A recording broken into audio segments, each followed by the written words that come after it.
Honorable members, further general discussion on the Union Budget 2024-25 and the Budget of Union Territory of Jammu and Kashmir 2024-25.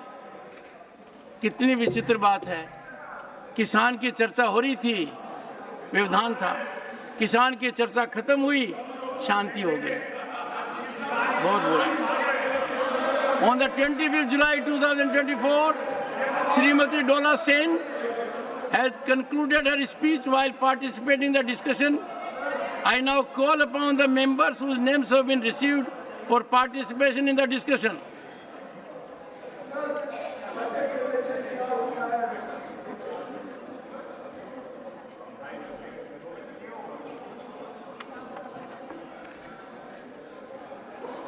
Shri S.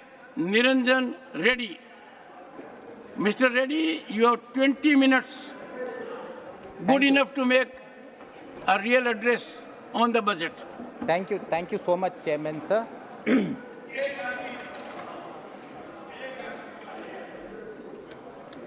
माननीय सदस्यगण, मेरा आपसे अनुरोध रहेगा, चर्चा इतनी सार्थक तभी होगी जब अपने नियम का पालन करेंगे। Am I right, Professor Manoj Jha? Individually, we all are right, with few exceptions. I urge the honorable members, if a proposal will come, I will consider important issues for half an hour discussion. And I am sure our heart should go for the farmer, not by way of disturbance, not by way of disruption, by way of constructive suggestion. Man of the day today is Mr. Shanmugam. In very brief time, he raised such an important issue. I salute you, sir. If we get 20 suggestions for farmers, the government will act in togetherness with different ministries and justice will be done. Mr. Reddy. Thank you, Chairman, sir. With your permission, I commence. Sir, with your permission, I commence my address on the Union Budget. Sir, I must say that as I rise to speak, I have a concern. Please, please. Sir, I am privileged that while I have the concern, आपस में बात नहीं, माननीय मंत्री जी please आपस में बात नहीं प्लीज, माननीय Niranjan Reddy. Sir, as I rise to speak, I must say, sir, that I have a concern. While I have a concern, I must also admit that I am privileged that I have the opportunity to share the concern with this august House. Sir, the concern is the Indian economy is in a quaint place. Sir, I am using my expressions carefully when I say quaint place because I find on the broad parameters, everything looks good. Sir, the macroeconomic factors are trending well. The fiscal glide path is back on track. The budget, I compliment and commend the Finance Ministry, sir, and the Honorable Finance Minister that they have not taken a short-term populist view. They have taken a medium-term or a long-term view. The growth rate looks well poised, making India one of the highest growing large economies in the world. These are all the broad parameters, sir, where India seems to be doing well. But, sir, on a closer look, there are some concerns. Now, concern number one is that private investment has been flailing. Sir, we have been witnessing economic growth without a commensurate job growth. Sir, the third concern is about the rising inequalities and a K-shaped economic recovery that India is seeing post-COVID. Sir, I will start by saying that this is not entirely governance fault, but while I speak about these governance measures later, sir, we need to be mindful when we are looking at these concerns that there are greater challenges that lie ahead. Sir, amongst the biggest challenge India faces is that India is blessed with a demographic dividend, but it has a short window, sir. So by 2035, India will peak with its demographic dividend, which means the maximum number of young people would be available for useful deployment for this national resources by 2035. We are barely 11 years away when India will reach that peak demographic dividend. India needs to get its act in order before 2035, sir. Sir, then there are going to be technological disruptions like artificial intelligence or any other emerging technology. Sir, there are going to be climatic disruptions which India needs to factor in. Other global risks have been portended and also carefully warned to us by the economic survey. This includes the supply chains, the ongoing wars, the reducing globalization and increasing internalization. Sir, I go back to the issue that in relation to all these challenges, can the government be blamed solely? Sir, I would respectfully think not so. Sir, there have been a few missteps. Demonetization, haphazard GST rollout, certain corrective steps were taken later. Sir, while the government did not have the humility or grace to admit it, I would still commend the government for at least taking the corrective steps on these issues later. Sir, when I'm speaking of whether there is a governance failure, I would say no, because government has done rather splendidly in the COVID crisis and the immediate aftermath thereafter. Sir, but I now come back to my concerns, which is job creation. Sir, it is now recognized this is majorly linked to private investment that needs to happen. So this brings us to the second concern, sir, which is private investment. Why are we not having enough private investments? Why is India still bankrolling on the government capital expenditure that has been commendable? Sir, then we also need to be mindful of anticipatory challenges and disruptive forces that are likely to take place, sir. So now I would like to start with what seems to be a major problem area, which is private investment. Sir, I want to speak a little candidly. It may be not palatable to one or the other sections. Sir, when I look at what is it that is not bringing private investment, though the economy is doing well. Sir, Honorable Member Mr. Chidambaram, when he spoke, he said when growth happens, it is not seen only in numbers. One has a sense of seeing it and feeling it on ground.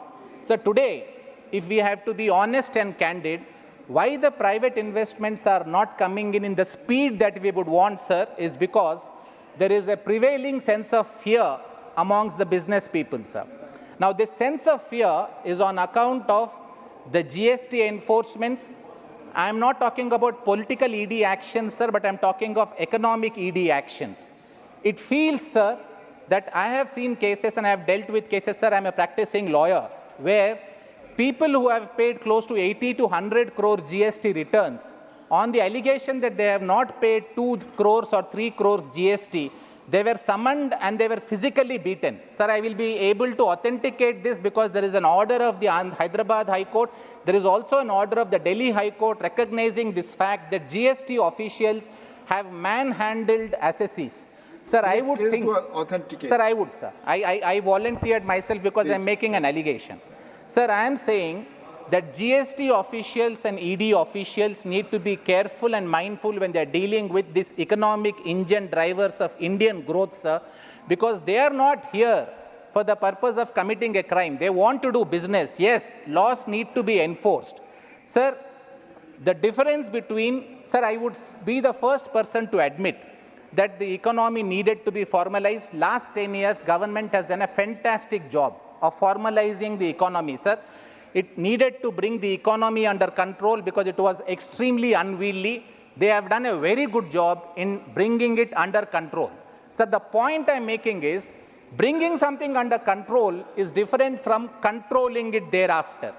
If the economy is going to be controlled, and if the members feel, the members of the economy feel that the entire economy is controlled in this way, sir, it stops the unleashing of animal spirits, as we call it in the entrepreneurship language, that if India needs private investments to come, sir, we need to let these animal spirits unleash.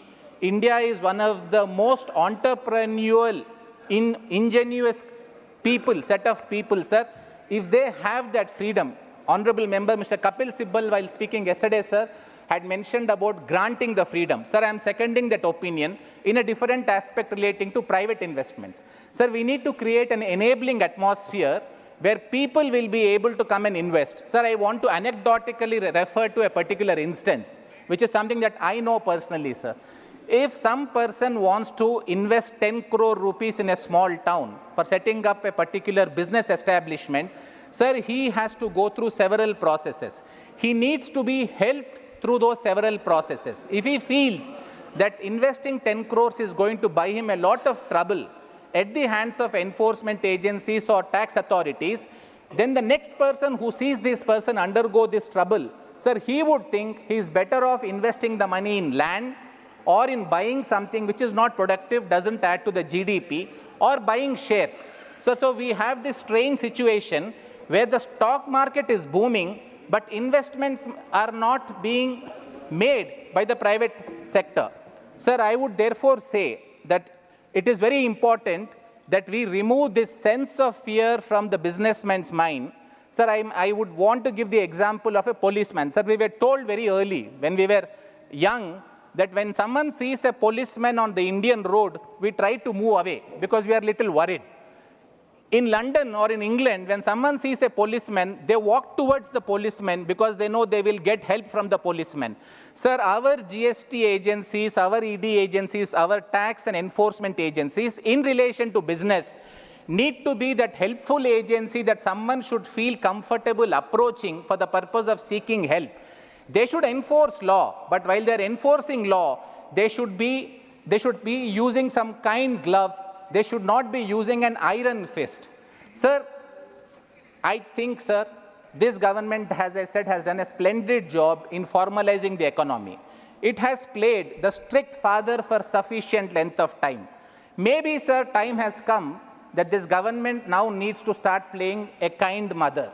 Sir, fortunately, we have an the finance minister who the leader of opposition called Mataji, and I would respectfully urge the Honorable Finance Minister to ensure that this industry, which needs to come and make private investment, needs to be goaded, maybe needs to be persuaded.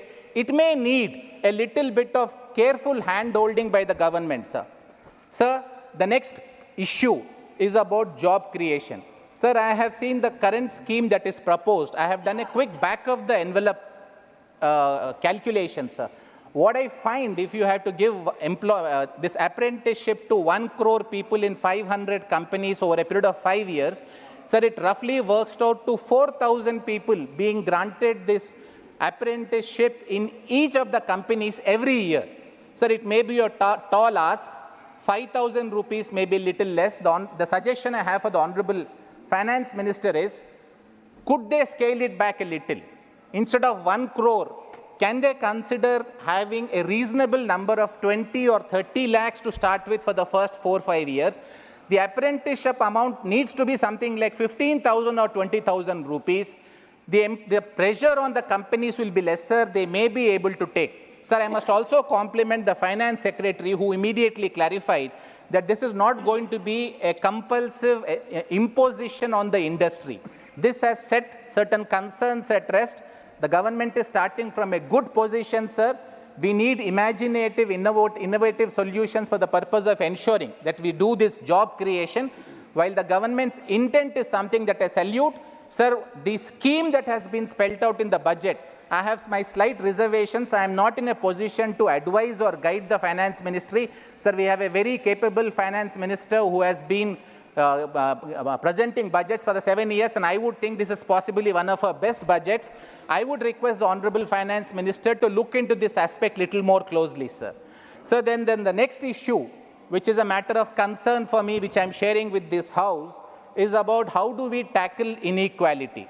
Sir, the government here may have to tread a very careful path. Sir, I don't find myself completely agreeing with my members on the right when they say that we need to have a more socialistic approach. Sir, please, I'm trying to get a better expression. But while we need to have welfare, sir, we cannot do it at the cost of development. India is in a development phase. I think the government is doing a balanced job of trying to balance development while providing welfare. But one area which is, there is still some lacunae and the government may need to look at it little more seriously, sir, is this rising inequality. This needs to be addressed. Sir, I ask myself, do I have a silver bullet to suggest? Sir, I don't.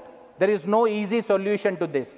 Sir, I think sadly, I have not heard anything from the treasury benches about how they would want to address this inequality on an urgent basis.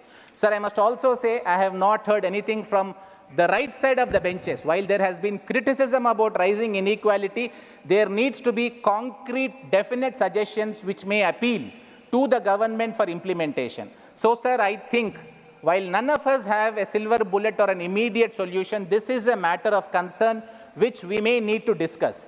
Sir, the last of my concerns, the previous point dovetails into this, sir. The last of my concerns is when issues like this arise, when we are in this very strange place where all of us are concerned, including the government and opposition about certain aspects, and I don't think, sir, there will be a debate that inequality has been rising. I don't think there will be a debate that this inequality needs to be addressed. So when there is a consensus all round on the necessity of reducing this inequality, sir, I think we must not lose ourselves to politics. Sir, I see triumphalism on one side because udhar 300 par nahi hua, 400 par nahi hua, triumphalism is evident on one side. Then I see, sir, denialism on the other side.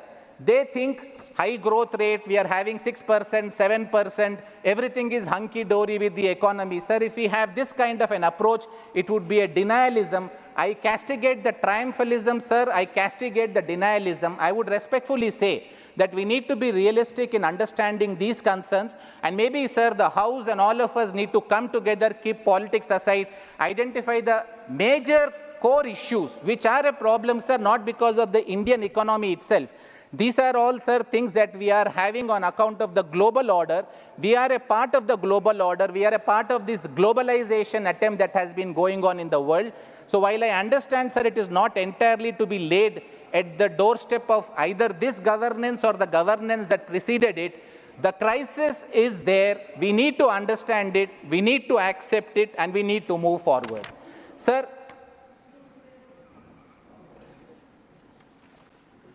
since I have a few more minutes, I just wanted to give 2 or 3 constructive suggestions from my side, sir. Sir, first, a topic very close to my heart, court and infrastructure. Sir, I am happy. I would commend the finance minister that the budget for court infrastructure has been increased by 900 crores. Sir, from the previous year's budget, this is almost a 1/3 increase, sir. I'm grateful to the government for looking at this seriously. But I must also remind the government, sir, that we are starting from a low base. So the Indian court infrastructure is one of the relatively, sir, amongst the developed countries, we have the weakest infrastructure. A lot needs to be done. If India has to be a Vikasit Bharat, sir, we will need a Vikasit judiciary's infrastructure. Sir, I would implore the Honorable Finance Minister, after commending her for giving a 1/3 raise in 1 year, that please keep this trend going, because the judiciary needs the support of the government in ensuring that we provide this first-class judicial. Sir, we have one of the best judicial software, judicial personalities, sir, but we need the infrastructure that would go further. Sir, I also wanted to commend the government because for the first time, sir, I am seeing a legal and defense council system being allotted 200 crores. So for those who may not be well initiated into this, this means, sir, that when there are poor people who are not represented, the government is now saying we will provide you legal aid. Sir, earlier we always had these legal aid statutes and authorities, but they did not have the money. So this government has set up a 200 crores for the purpose of providing to legal aid council, which means a poor man can engage a good lawyer who will be paid a reasonable fee. He will come and defend the poor people. Again, madam, while I commend the Honorable Finance Minister, sir, I would ask this effort to be an ongoing, continuous effort. Sir, one concern, which is the e-courts program, which has had a decent allocation of 1,500 crores this year, at this juncture, sir, does not include the tribunals. There's an increasing tribunalization that is happening. I would request the Honorable Finance Minister to consider that a separate grant be made for e-tribunals like it is done for e-courts. So the next topic, again of an importance to me, is, sir, the large-scale importance placed by the budget on urban development. Sir, now this is something that is very important. The budget speech made by the Honorable Finance Minister had some very pleasing words. They were music to my ears to hear the Honorable Finance Minister recognize that cities are growth hubs, that there should be an economic and transit planning. Peri-urban areas need to be developed through planning schemes. Then brownfield development of existing cities need to happen. Transit-oriented development for 14 large cities is planned, sir. While this is done, sir, I find one major problem, sir, when I am seeing any urban development, which is urban planning is extremely weak, sir. So I have raised a few questions in this house with regard to urban planning, and I was rightfully reminded that it is a state subject. The center has a slightly limited role, sir, when it comes to urban planning. But, sir, the center has come up with some schemes where they are giving loans to the state government today on a 50-year basis without interest, and they are linking it to certain reforms. One of the suggestions I have for the Honorable Finance Minister is to ensure, since nearly 40 to 50% of Indian population, sir, will be living in cities, please link some of these loans to these urban planning modules or certain programs that the central government may indicate, because then it would mean that the states would be forced to do this under urban development plans, which will mean Indian cities will become better. Sir, the third area that I wanted to give a suggestion on is on emerging tech and skilling. Sir, there is at present a dire shortage of adequate skilled personalities, sir, in AI and this emerging technology. Sir, AICTE as an educational institution is looking at this, sir, but India needs to plan. Sir, as of last year, NASSCOM report says there is 2 lakh personal shortage of people who are required in this high-skilled machine learning and artificial intelligence. Sir, AI is going to be disruptive. We are going to lose jobs, but, sir, we have a brilliant opportunity. Sir, in the Stanford University's AI Index report, India ranked #1, sir, in having this skill penetration of artificial intelligence. We were higher than US, we were higher than any other country. This is, sir, because of the software skills that Indians have been trained over a period of time. There needs to be, sir, a renewed focus on skilling on these new emerging areas. These new emerging areas will displace some old jobs, but if we are able to skill our young people on the new areas, they will compensate for the lost jobs, and the skilling needs to be done alternatively for people who are coming out of these lost jobs. Sir, the last point I want to make is that the land records